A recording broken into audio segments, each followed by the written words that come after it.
Why are some companies resisting a hybrid work model? Many companies are allowing their staff to split their working hours between their home and the office. Some have even switched to a fully remote working model.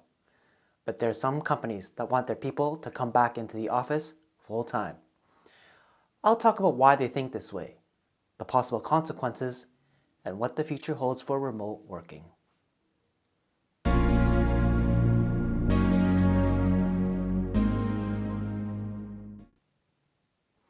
I'm Hector Wong, and I help current and future leaders overcome obstacles that are holding them back from their future success.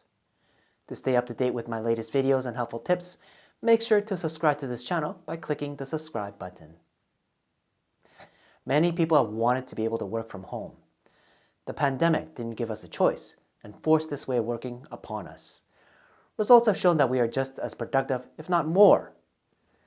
With the vaccine rollout that is occurring at this time, companies are preparing for a return to office. In most cases, this will take the form of a hybrid working model, which means people will be allowed to work from home and at the office. I recognize that this applies primarily to knowledge workers, and that work from home may not be an option for all professions. For the industries that can allow for remote work, there are some leaders or leadership teams that want their staff to go back to working from the office 100% of the time.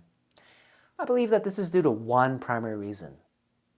These leaders have a false belief that what worked in the past will continue to work now and in the future. They want to go back to how things used to be. The past brings them comfort. They tell themselves that everything was fine and working well before the pandemic, so why shouldn't everyone return to how things were? And in their own career, they've always worked in an office surrounded by people. It worked for them, and they've been successful, so why change? The people who think this way are deluding themselves into thinking how future success can be achieved.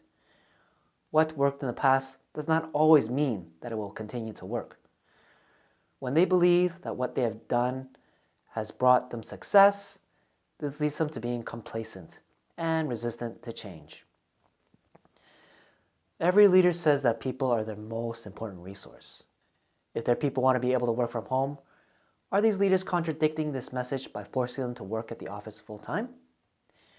Some companies say that working from home has caused burnout and deteriorations of social relationships, and that a return to office will solve that. I believe that this is true.